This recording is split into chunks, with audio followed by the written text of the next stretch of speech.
Liverpool right now. The government's attempt today to define extremism comes during a war of words between Labour and the Conservatives over which party has a bigger problem with racism. Meanwhile, a real war rages on in Gaza.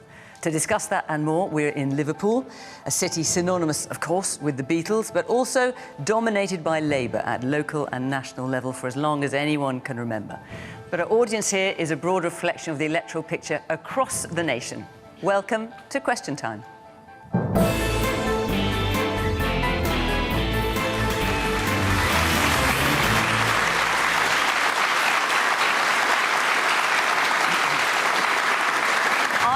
Panel from the government, Lee Rowley is Housing Minister in the Department of Levelling Up, Housing and Communities. He's been MP for North East Derbyshire since 2017 and was previously a Deputy Chairman of the Conservatives. From Labour, Jonathan Reynolds is the Shadow Secretary for Business and Trade, who was elected in 2010 as MP for Stalybridge and Hyde in Greater Manchester.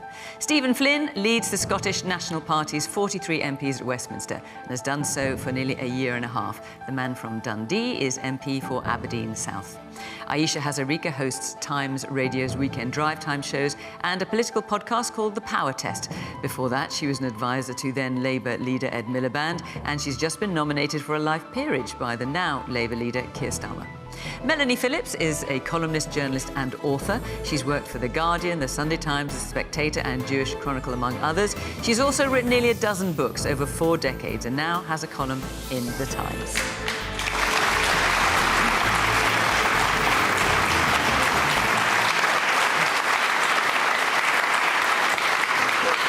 Good evening. Welcome to our panellists. Welcome to our audience here in Liverpool. Great to see you. Welcome to you at home. You can catch up with the programme in all sorts of ways on BBC Sounds, on the iPlayer, and of course, there's always a discussion going on social media. Right, let's take our first question, which is from Louise Orsman.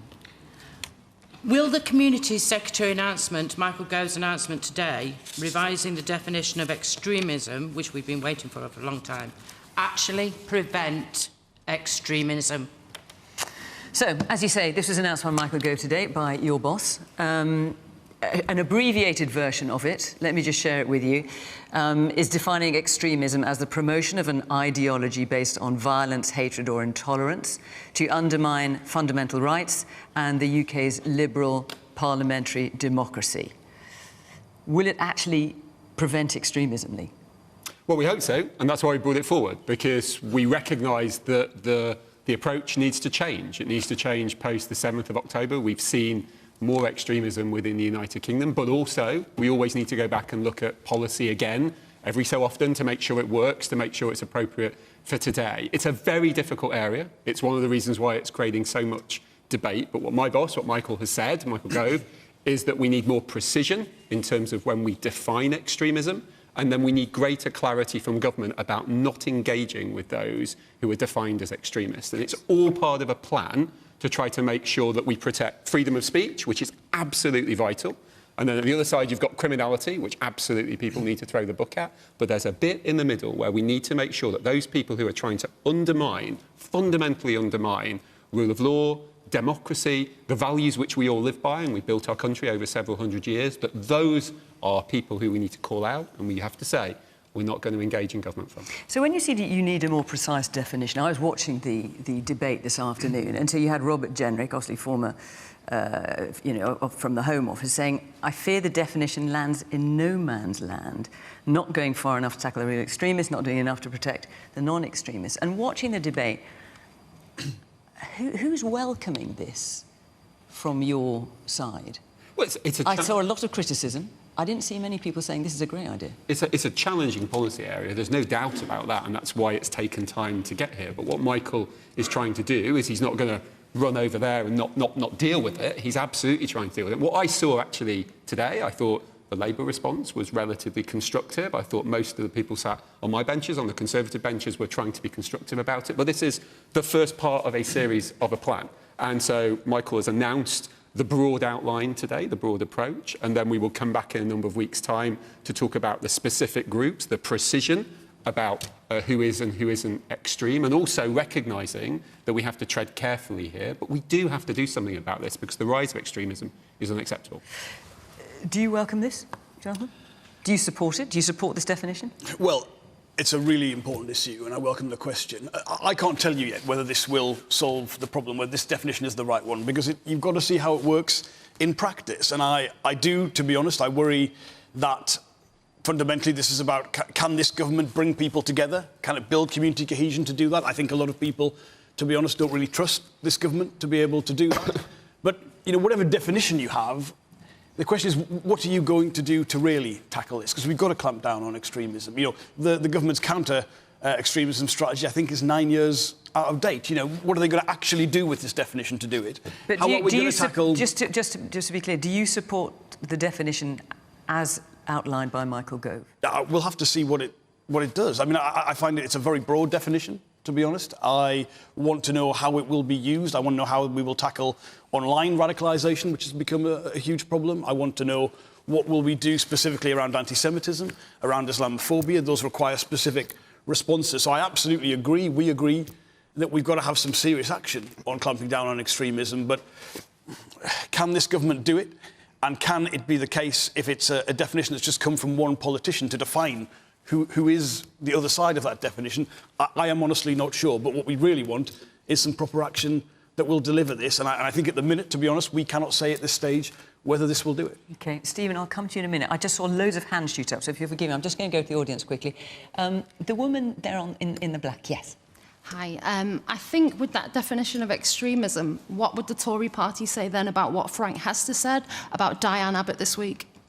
Well, we'd say it wouldn't be covered by that, because the whole point of this issue, and I'm happy to talk about I'm very happy to talk about Frank Hester in a moment. It's racism, it's extremism. But this is about organisations, and if we conflate these two things, which we can do, it won't get us a great deal further in either debate. This is about a long-term approach to try to ensure that those organisations who sit and stand in our country, enabled through the very values which we all share, but who are trying to undermine those values, we have to say that's not appropriate, that needs calling out, it needs stopping. And you've made that point. You say you shouldn't conflate those two things. I just point out that former Chancellor George Osborne has done that today, and he said it's interesting, I mean, I'm just quoting in that the government won't give money to extremists, doesn't want to fund extremists, but is happy to take money from someone who appears to fall under that new definition of extremism. Well, we've got a choice, as I said.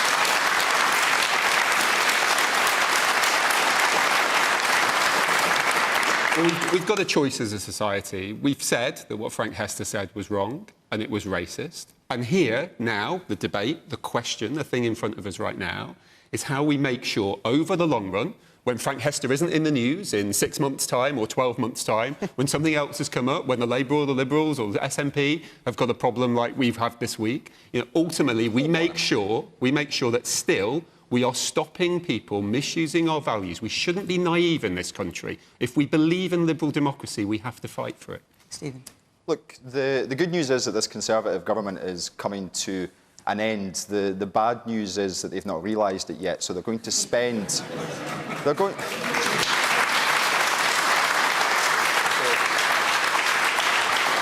to spend whatever time they have left seeking to divide, deflect and distract from the chaos of the last 14 years, austerity, public services on their knees, the damage of Brexit, a Prime Minister who lied, a Prime Minister who crashed OK, but Stephen, about the question. The question from Louise is, will it actually prevent extremism? And this is an important point, because we cannot allow ourselves to fall for that distraction. We need to make sure that we do as the good people of Liverpool have done since 1983 and the people of Scotland have done since 1955, and reject the Tories at the ballot box. And when it comes to extremism, I think someone should provide Lee in the Conservative Party with a mirror, because the only people who have threatened parliamentary democracy on these isles are the people who shut down the Westminster Parliament illegally, the people who seek to undermine the Scottish Parliament and the Welsh Parliament at every turn, and the people who accepted £10 million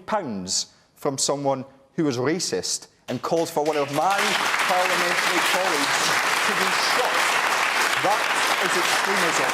And Lee needs to hold a mirror up to himself and his own party. And not a word, Stephen, in any of that 2 minutes about how we actually solve extremism in this country. Not a single word. Just a load of partisans. Well, here's a suggestion for you, Lee. Here's a suggestion for solving the immediate problem that we face with regards to the challenges in society. A party who prorogued Parliament illegally, a party who ignores the devolved settlement in Scotland and Wales, and a party who accepted money from a racist who called for an MP to be shot. You get rid of the Conservative Party. That's what you do. How do you do that?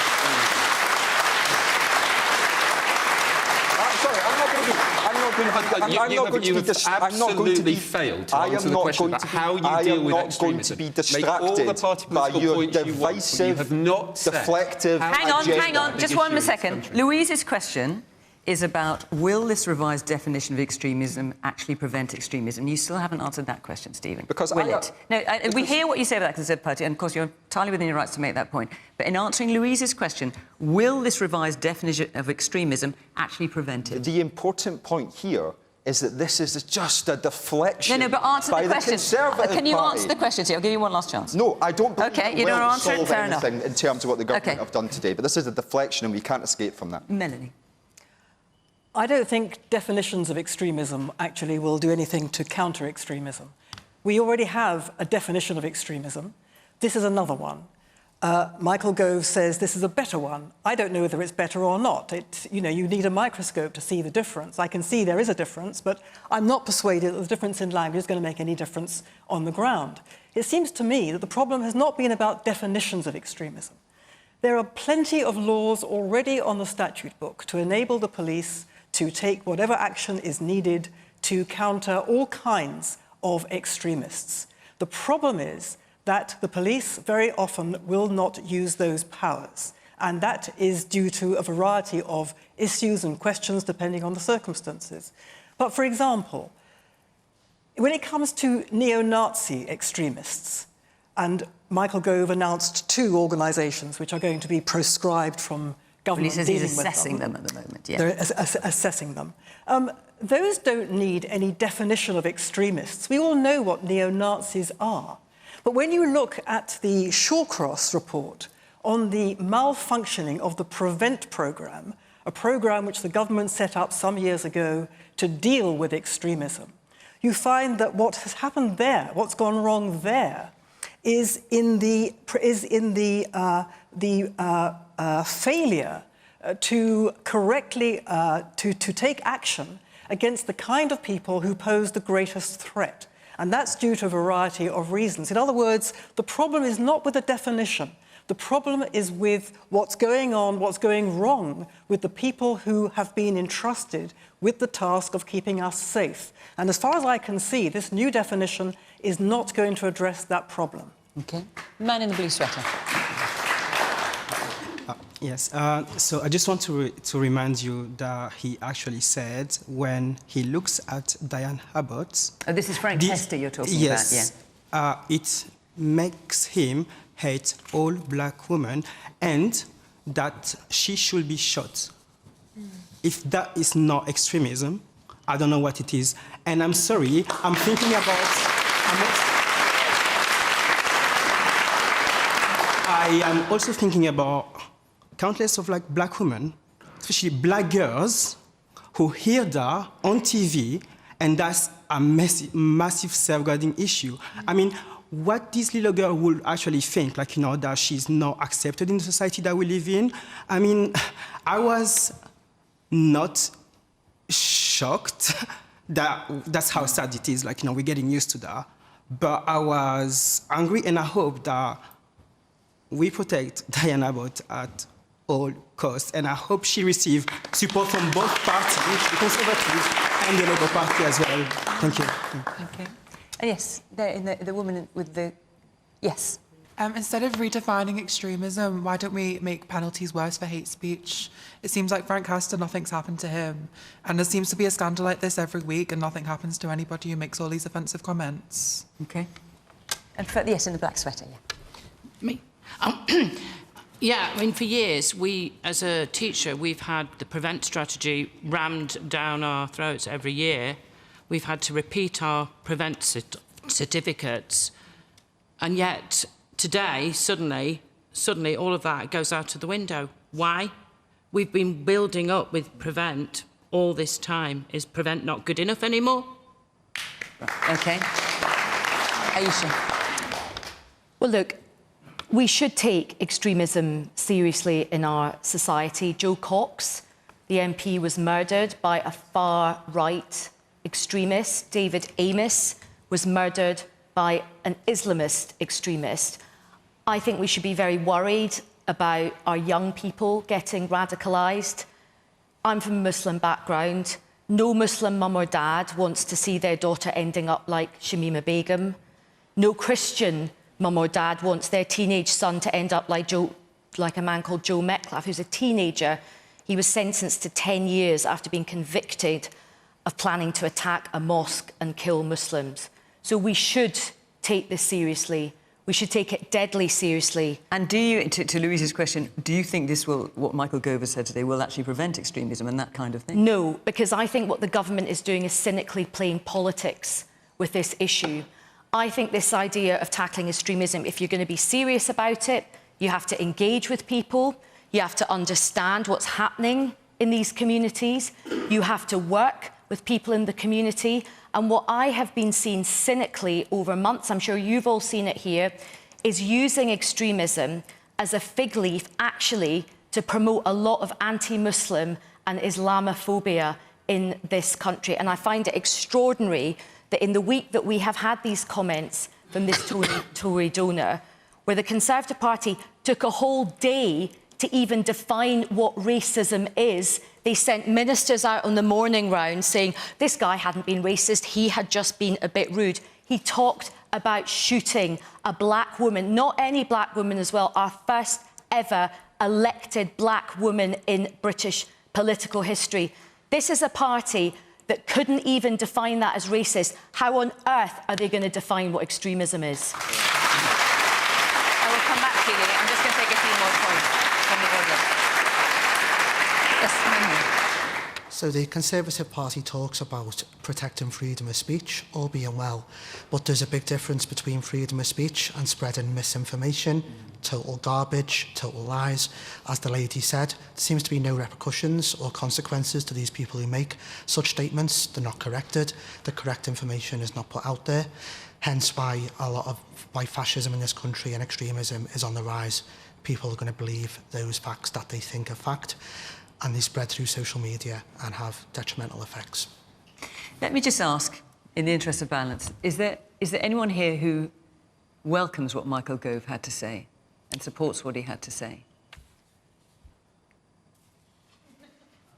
It's gone well, Lee. Not a hand up. OK. There were other people who had that. You had your hand up there, so let's hear what you've got to say. Yes, the woman with the black polo neck. I think I would just go one step further and say that there has been a decades-long campaign of inciting and exploiting Islamophobia to suppress dissent. A decades-long campaign on behalf of whom? I mean, in terms of the Conservatives, the amount of suppression in terms of democracy and free speech, anytime there's dissent that that's not got the approval of Whitehall, it feels as though everything's being shoved down, and that Islamophobia has always been kind of incited and exploited as this sort of... It always feels as though Muslims are kind of being targeted, and black people as well. I just feel as though it's not...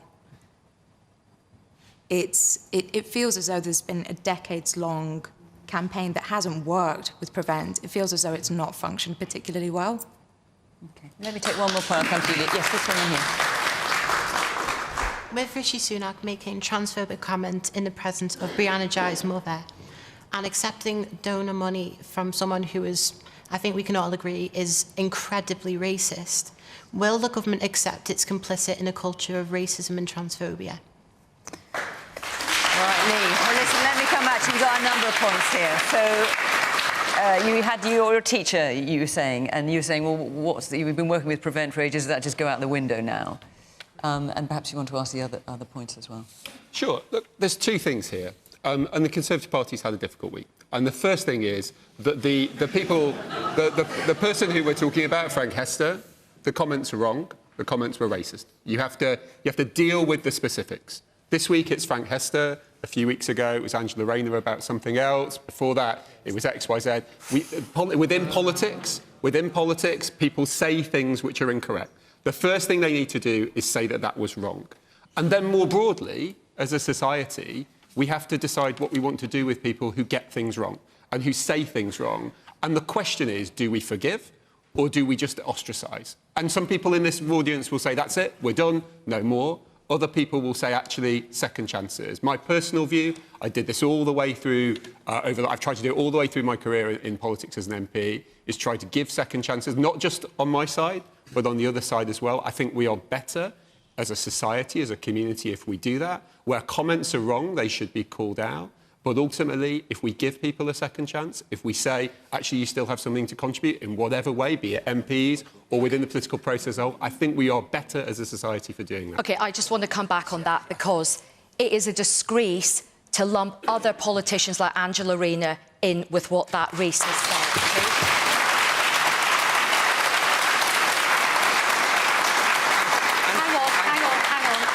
Hang on.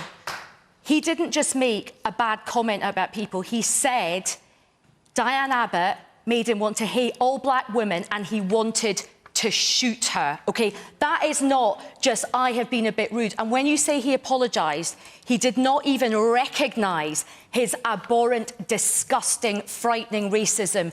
He said he had just been a bit rude. He would not even accept that. And if you are going to be preaching to the country about extremism, you have to put your money literally where your mouth is. This guy is a disgusting racist. He is bankrolling the Conservative Party. Will you give that money back?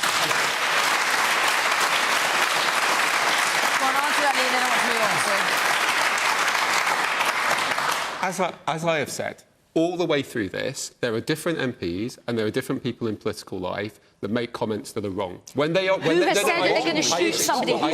But when have they said they're going to shoot somebody? John McDonnell and Esther McVeigh. You remember that? John McDonnell said something entirely inappropriate about Esther McVeigh about 10 years ago. So we can all find examples of really, really inappropriate behaviour, of really, really outrageous things that were said. We should say that they're wrong. We should call out that they're wrong. But as a society, we have a broader question, as I say, to answer about whether we accept when people are contrite, that they still have things to Will you give the money back? You were asked that. No, well, I'm not in charge, but I don't think we are giving the money back, no. You don't think we because should? ultimately, if we say that people ask for forgiveness, if people say they were wrong, we've said it's wrong, he said it's wrong. So basically, £15 million gives you a blank cheque for racism and extremism. And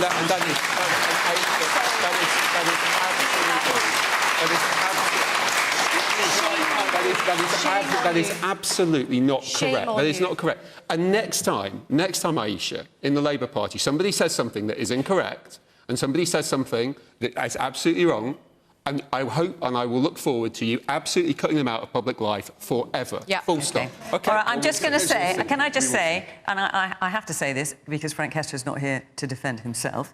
As you say, he has apologised for being rude. Yeah. That's the comment he's made. He has also said separately, and you may not agree with this, but he has also said separately that he abhors all forms of racism.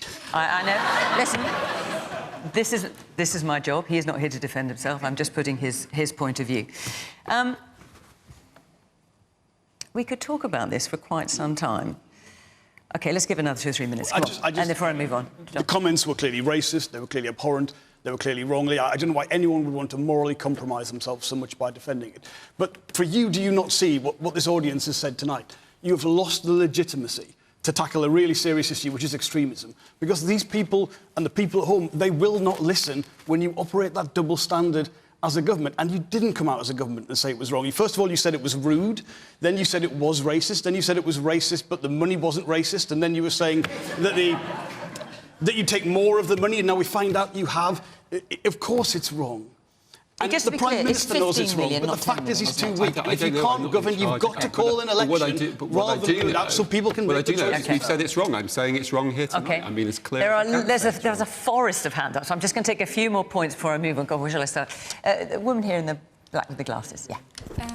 Yeah, I just wanted to say that, you know, you said that it's about giving people a second chance and basically saying forgiveness. To be quite frank, it's not your place to say that, you know, he deserves a second chance. It's not my place, but it's definitely not your place or any Conservative Party member or any party member who's saying, we'll give him a second chance. No. Until Diane Abbott says, I feel like this has been genuinely addressed, then I literally don't really care about what anyone says about we don't support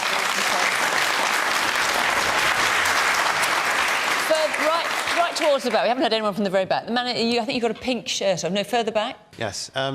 It's as abhorrent as what Frank Hester said about Diane Abbott. It's part of a pattern of people connected to the Conservative Party, because there were the comments by Suella Braverman, many comments by Suella Braverman, actually. And then what happened with Liz Truss and Steve Bannon, Robert Jenrick and others. So if we're getting this from the government about counter-extremism, but the government has so many of its own problems with its own senior figures. And just a little bit further along with, yes, you've also got glasses on, yeah. Yes, so when you say second chances, like how far is too far when you talk about second chances? Like how much money do you keep taking from these people who are horrible, but like they can't even say if they're apologising or not for the right thing? They're sort of caught in this sort of trap. Like how far is too far? What's the limit? Of unacceptability, I guess is what you're saying. And just, let's go to the man next to you as well. You've got your hand up. I'm just wondering, if the chequebook come out tomorrow, or the helicopter keys, would the Tories say no? You might as well answer that before I move on. Would you take more money? I mean, we had the Kevin Holland saying last night, yes, possibly. I've already talked about that. But the fundamental point is, and I understand, and as I say, it is wrong and it was racist. And the question is, when these things happen, whether today in my party, tomorrow in another, the day after in my party again, we all want it not to happen, but when it does, what do we do as a society? What do we do as a community? And I absolutely accept the point that is being made by a number of people in the audience, but the question is, what do we do about it long term? And do we say that second chances work? Well, I think your solution was provided to you very eloquently by an audience member who said we should listen to what Diane Abbott has to say in this regard. And I don't know if anyone else sitting in this room right now was furious on Wednesday at the fact that the Westminster establishment stopped Diane Abbott from being able to question the Prime Minister on this. You mean the Speaker of the House when you say the Westminster establishment?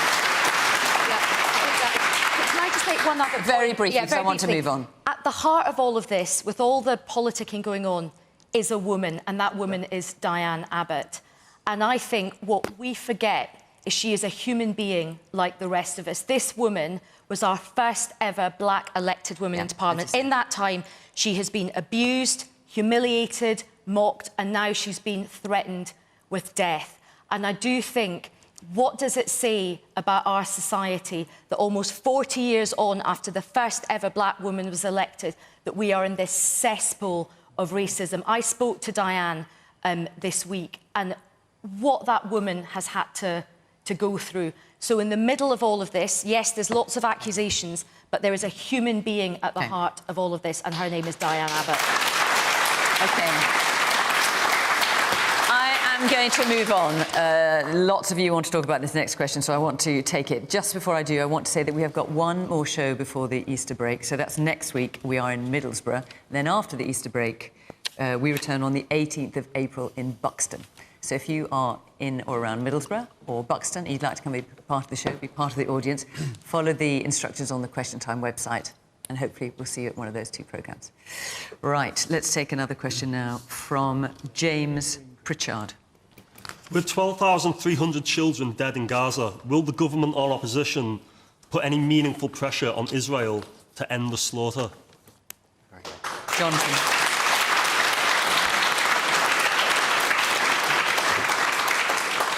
The situation in Gaza is unconscionable, and everybody wants to see a breakthrough, everybody wants to see a ceasefire, and clearly the need to get aid into Gaza at scale to deal with that humanitarian situation is palpable and obvious to see.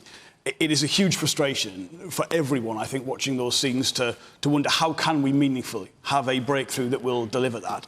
A ceasefire's got to be both sides. It's got to, that's what a ceasefire is, both sides being willing to do that, and that is a challenge with the leaders, I think, on both sides of that.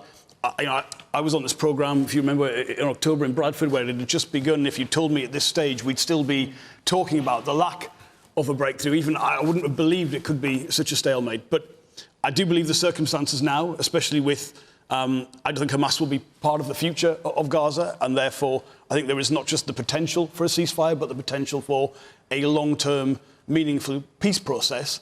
And that is what's required. We can't have this cycle of violence just coming back on an annual or a monthly basis. We need a long-term breakthrough to a two-state solution. I think, bleak as things are, there is the potential for that. And sometimes, in situations like this around the world, things get so horrendous that they provide the means that we can never go back to it, and the will is created to move forward. And I think that is possible, though I have to say I feel very depressed and very frustrated when I see it. And I look at the amount of time and the human toll of what we have seen, and it is absolutely unconscionable. Stephen. The events on October the 7th have rightly been condemned by all political parties. They were utterly abhorrent, and the hostages who still remain in control, who are still under the control of Hamas, must be released. But my colleagues and I have been consistent since the weeks following that we need to have an immediate ceasefire. And the reason for that is simple, is that the people of Palestine are being collectively punished for the actions of a terrorist group. They are being denied access to water, to food, to medicine, to electricity, to the ability to leave. And meantime, they are being indiscriminately shot and bombed. 70,000 men, women and children injured. 30,000 men, women and children dead.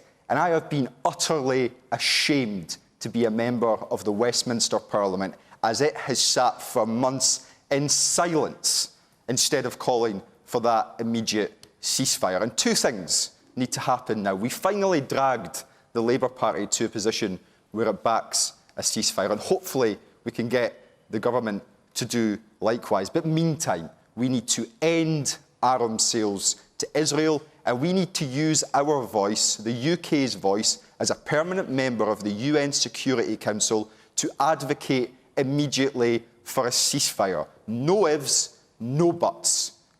And let me just ask you, Stephen, when you say no ifs, no buts, and you've become completely clear with at the SNP that you want an immediate ceasefire, and as you say, you've called for that consistently, how do you get the hostages released? Nothing would please me more than to see the hostages. But if you, it is utterly appalling. The ceasefire is not conditioned upon that you're calling for, is it? No, because I'm sorry, but there is no justification for bombing, targeting and collectively punishing a civilian population for the actions of a terrorist group. Okay. And what needs to happen is there needs to be an end to fighting, there needs to be an immediate discussion. We need to see the UK and the US show some backbone, stand up to Benjamin Netanyahu and get this sorted. So it's have the ceasefire, as you say, and then hope that somehow the hostages get released. And then use the voice that we have collectively across the world to advocate for making sure those hostages are released. Absolutely. Melanie. I live mainly in Israel. I come here a great deal. I am British. I will always be British. And it is a tragedy beyond measure that so many decent people, well-meaning people in Britain, have got this completely the wrong way around. What's happening in Gaza is indeed a tragedy. War is terrible. Civilians are killed. But what Stephen has just said is so distorted and so untrue. Let me just take you through one or two points that he has said. That's good. He says that the Gazans are being denied by Israel access to food and humanitarian supplies. Yes. This is completely untrue. There have been hundreds and hundreds of trucks going through Gaza. There have been hundreds of trucks stopped by from going through Gaza because the food is being stolen by Hamas. The Gazans themselves are saying this. You laugh because you don't know. I am telling you. But hang on. Melanie, in fairness, the UN says that not enough trucks are being allowed in and that children are dying of starvation. You've got UNICEF saying children are dying of starvation. The UN has had its own operatives in UNRWA, the Relief and Welfare Organization, who are members of Hamas, dozens and dozens of them. They are entirely compromised. OK, so just, Melanie, I'll let you speak, I promise, but just to be clear what you're saying, when you've got the WHO and the UN and the EU humanitarian chief saying there is famine in Gaza, you're saying that's not true. You can go is that what you're claiming? you can go on YouTube and see pictures of the stocked food markets in Gaza. Why are you laughing? Because have you it's seen outrageous. Them? Have you Why seen they're them? laughing? Actually, have you seen these Melanie, video pictures? I have looked at some of them. They don't have timestamps on them. I've got to point that out. So I don't know when these pictures were taken. OK. I mean, if you have proof that they were taken in the last October... if you want to look at pictures, Melanie, I'm quite happy to send you some pictures and videos of civilians 30 being bombed and slaughtered at the hands of the... Let's let Melanie make her point. I'll show you some videos. OK. If you want to talk about slaughter, Stephen, you accuse Israel of indulging in collective punishment. You talk about October the 7th and how abhorrent that was. These are crocodile tears by you. Your hypocrisy is outrageous. epic. Hamas, let me finish. Let her finish and then I'll let you come back. Let me finish. That was merely the start. Hamas and Hezbollah have said they intend to kill every Jew and wipe out the state of Israel. If you had your way and there was a ceasefire now, there would be more pogroms and more slaughters of Israelis. The Israelis do not want to kill Palestinians in Gaza. It's the last thing they want. Hamas have made the Gazans into not just human shields, but cannon fodder. Hamas shoot Gazans when they try to find safe areas. Hamas are in tunnels for their own safety. Not one shelter has been built by Hamas in all the time they have ruled Gaza for the Palestinians under bombardment. The only reason that Israel is having to bombard Gaza is because they cannot get at the infrastructure of mass terror and genocide which has been put underground. Collective punishment, this is how this man talks about the defence against genocide. Collective punishment is how he describes the desperate attempt by Israel to prevent a genocide from happening and a second Holocaust from happening. I don't think people here understand. What do you think that Hamas mean when they say we wish to kill every Jew? What do you think they did when they slaughtered 1,200 Israelis and took others hostage with a terrible fate we don't yet know? And not only that, they say they will do it again and again, and they mean it. Why do you sneer at this? Why do you dismiss it? Why do you call the defence against mass murder collective punishment? Would you have called it collective punishment when the Allies bombed Germany? You would have said it was a defence against fascism and Nazism. Israel is trying to prevent a second Holocaust. That is not an exaggeration. That is what is threatened. You don't understand, I'm afraid. Well-meaning people here have no idea what it's like to be in Israel. Not only is it a very small country, there is virtually not a single household that is not personally touched by this. Either they've had family or friends murdered on October 7th, they're being taken hostage, their boys and girls, their grandchildren, children are on the front line and they are dying every day.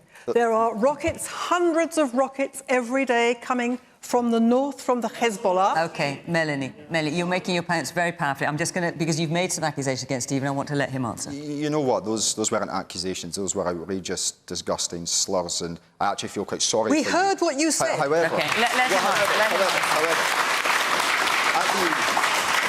at the invitation of a member of the Israeli embassy in London, I sat in a room alongside some of the families of the victims of October the 7th and watched the raw footage of what happened. And I don't think I slept for the best part of a week, but I have the ability and the personality to be able to differentiate between the horrors that occurred and the response by Benjamin Netanyahu, the unjustified and unconscionable response of the Israeli government. And I genuinely hope with all sincerity that one day you can too. All right, I'm gonna let some people come in from the audience. It's the man here in the very front. I've put a question in earlier when the emails came in, and what I was asking is, does the normal Palestinian citizen have any input into ridding the country of its ruling Hamas party, such that if you have a two-state solution, it will never happen while they fear Hamas is still there?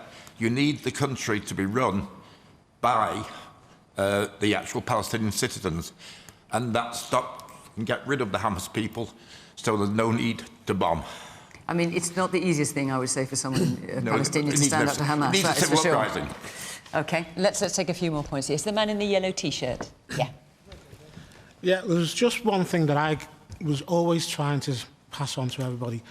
What I would say to you on the panel is replace one thing in this whole situation, and that is change Israel for any other nation on the planet, and see if you would have sat back as long with what Israel have done. Would you have done the same with any other nation, or would you have stepped in early and gone, no, that's over the line, they've gone too far, you need to stop? OK. And the man at the very... towards the back there, yes, you got your hand up. We'll just get a microphone to you. Yep, that's you, sir. Yeah. You're talking about what's happening in Israel, and the question keeps getting put back to the main two parties. How can you justify asking Israel to do something when you're not asking Hamas to do something? The answer to that's very simple. Israel is an ally, a democratically elected government. Israel is that. Hamas is a terrorist organisation. We should hold Israel to a higher standard. What is happening is wrong. We need that to say that. We need leadership to say that. We should use our voice on the UN Security Council to say that. That's the simple answer. We should hold Israel to a higher standard to Hamas. What Hamas have done is wrong. It's terrible.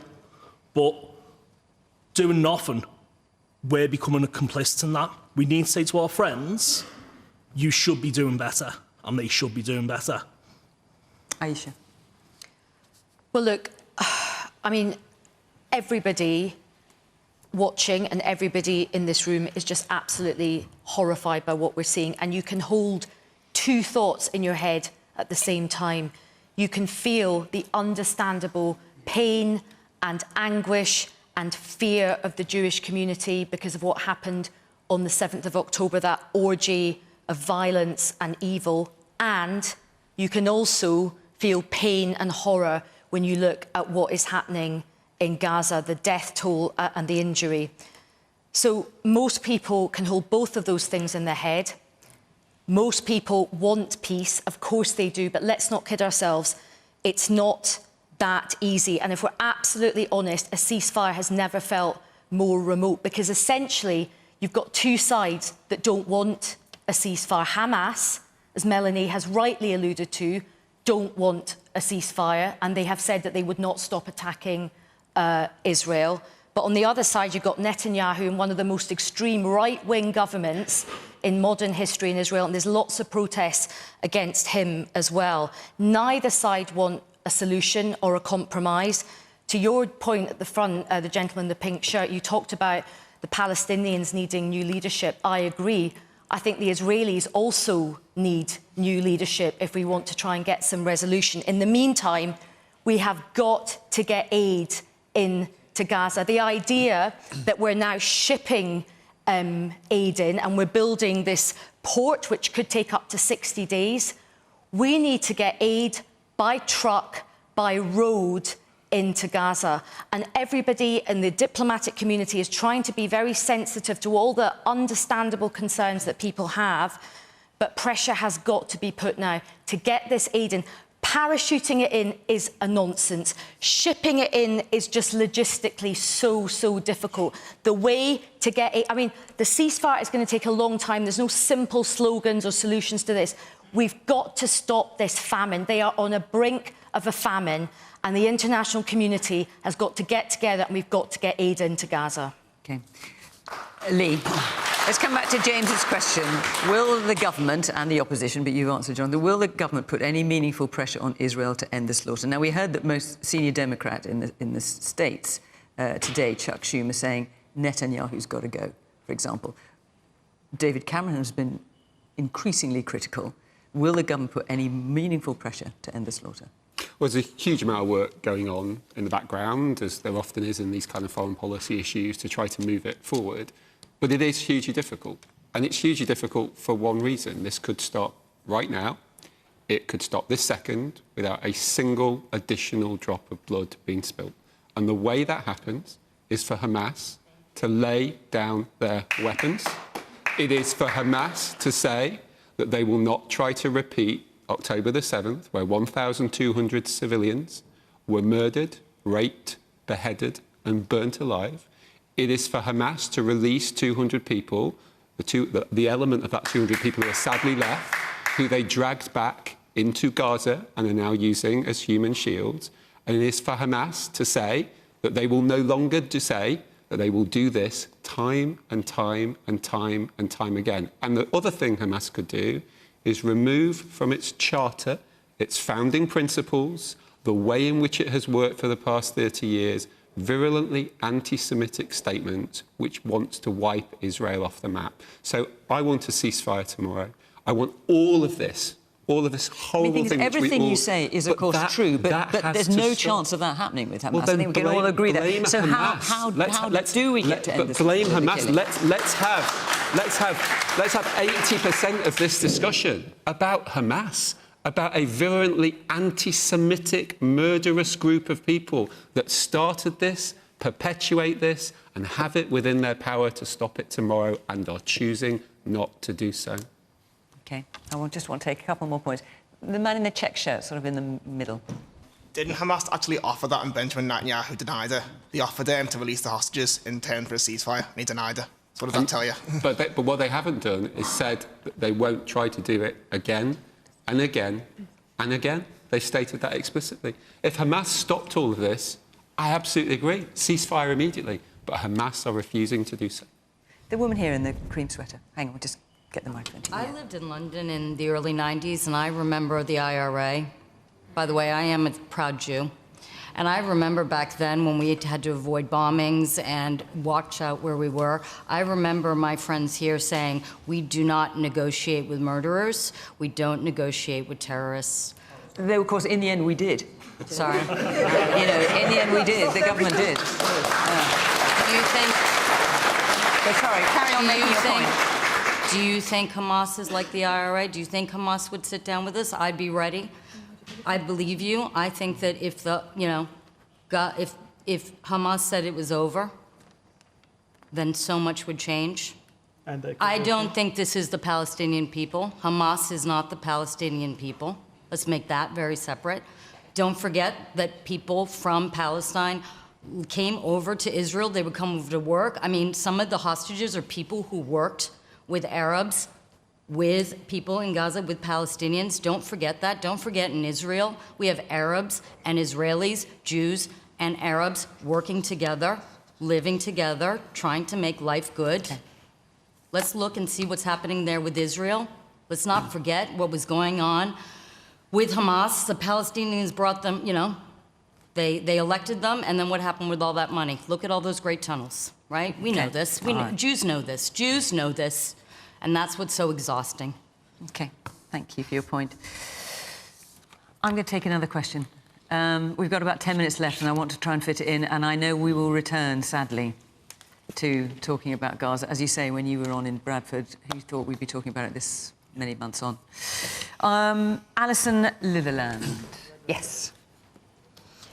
If a judge, having heard all the circumstances, all the facts of a case, gives a substantial sentence of up to 4 years, how is justice served by releasing that person early on a whim? So the Justice Secretary, Alex Chalk, announced this week that prisoners could be released from jail 2 months early. That was on top of having already done that, an early decision to release prisoners 18 days early. He's now extended it to 2 months. Basically, the prisons are too full. Stephen, actually, they're too full in Scotland as well, aren't they? It's not just a problem down in England. Well, indeed, and much of this has been a consequence of a lack of investment in public services, of which our judicial system is very much at the heart of.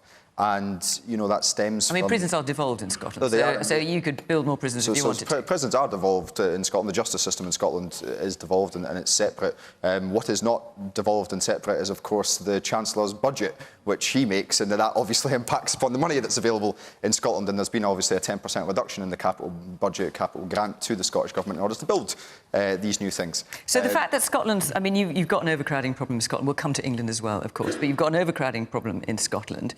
Scotland has more inmates per 100,000 population than England or Wales or even than the European average. Now, that's not down to the Westminster government, is it? Well, no. It's down to, obviously, people committing crimes and going to jail. I know from listening very closely to Scotland's Justice Secretary that there's a real desire and determination in order to ensure that we can have proper rehabilitation so that we don't have this endless cycle which exists, particularly amongst those people who live in poverty, may I add, who go into a lifestyle, and that lifestyle is perpetuated throughout their entire existence on our planet. And we need to be in a position where we can change that and do good by these people. I'm not entirely abreast of the situation in England. You'll have to forgive me. Well, England's doing what Scotland's already doing, which is releasing offenders early. And Alison's question is justice served by releasing offenders early?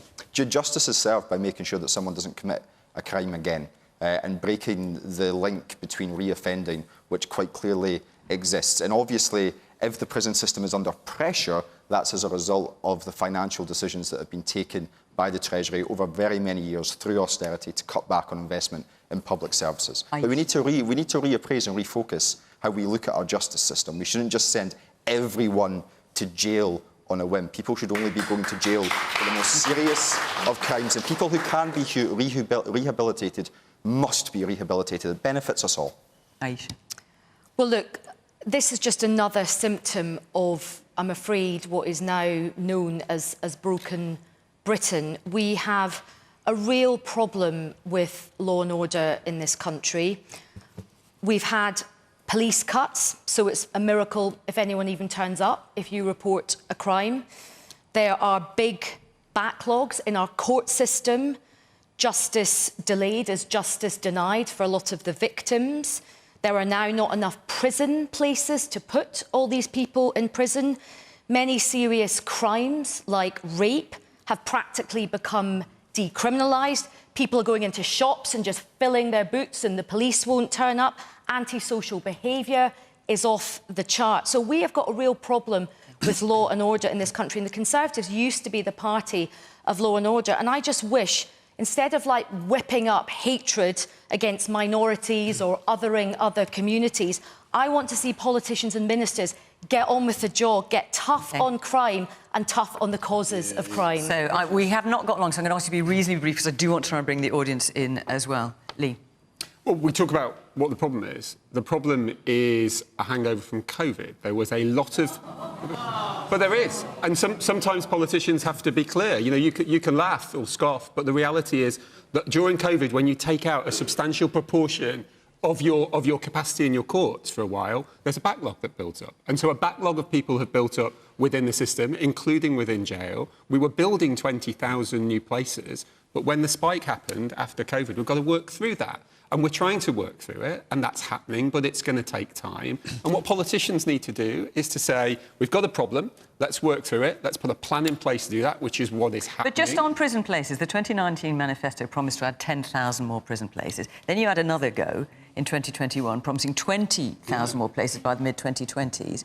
But by last July, it was only just about 5,500. Yeah, and it's increased. I mean, it takes a long time to build a prison. I've been involved from yes, but you promised 20,000 by the mid-2020s. And we're doing that. And we're moving it forward. We're making sure that more prison places come on. But whilst we've got a challenge of trying to work through this backlog, we have an issue. And what we have to do when we say we've got an issue, whether it's in this part of public service or another part, is have a plan, which is what we're doing, building 20,000 places, and making sure that we implement that plan rather than going back to square one.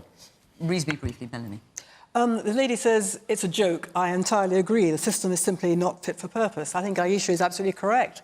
The system from top to bottom is juddering to a halt. COVID is a new one, I have to say. But it's true, Melanie. The number of people have increased. That's as may be. My impression is that this crisis is being caused also by much longer sentences, more serious crimes. But you know, I've been reporting on prisons and the justice system for a very long time, and it's always seemed to me that there are no votes in prisons. And the prison system has been neglected for decades by government after government. Prisons, they don't work because nobody cares about them. They should be made to work. They should be, in my view, they should be completely revolutionised, made part of the community, to have a joined-up thinking.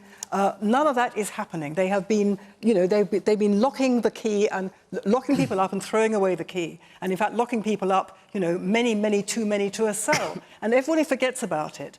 And, unfortunately, there is no public pressure because people prefer not to think about it. Jonathan. Alison, it's not justice, it's not right, and also wasn't right to try and hide this announcement and not tell people straight up this is what the government was doing. The truth is, Alison, that there's no public service working better today than when the Conservative Party came to power in 2010. But what is unusual about this is actually an area where the government allocated some money. They put £4 billion into this, and do you know what? They haven't spent it.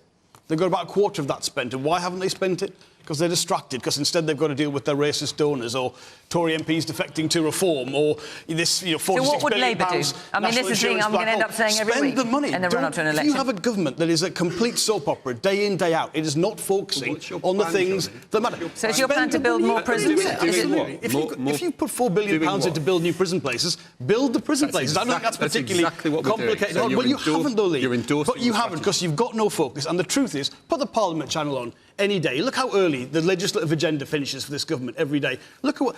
We will not get a proper focus on the things that matter in this country till we get what we want, what we need, what you all want, and that is a general election and the chance to set the direction properly for the next 4 or 5 years. Let me hear from Alison again. Yes. So what do you think of what you've heard? What worries me is there aren't enough probation officers or people to do the rehabilitation when people are released, when they get to their automatic release date. And we're releasing lots of people early. They're just going to be free to do whatever they want with no rehabilitation, no probation involvement, no support. They're just going to be allowed to walk out. OK, I've got a minute left. Let me just hear a couple more points. So the woman at the very back with the glasses. Yeah, so for me, justice is about prosecuting the correct crimes. For me, the fact that we're still trying to prosecute women, for example, for having an abortion, that doesn't feel right to me. And I know that we don't have the capacity in prisons, but surely it's about, as mentioned, the links to petty crime and the rehabilitation. If someone doesn't have safe and secure housing, if they're struggling for food, if they're struggling for work, they're more likely to commit crime and be in that situation. If the rehabilitation is in place, then we don't need these prison places in the first place. OK, thank you. Thank you for your point. Right, we are out of time, so forgive me to those who've had your hands up. You in particular had your hands up for ages, so I'm sorry I didn't get to you. Thank you very much for putting all your points and taking part in the discussion. Thank you, of course, to the panel for coming along this evening. Remember, we have one more show before Easter. That's in Buxton, so in Middlesbrough, sorry, so do come along to that. And I just want to say, for these lovely pictures of Liverpool, I'd like to thank Nick Fletcher, Patrick Allen and Jack Poudrides. Thank you for these. It's very nice for me to be back here, since I was originally a Wirral girl, even though I don't sound like it. So I know, my goodness, who'd have thought? Anyway, from Liverpool, from all of us here, until next week, bye-bye.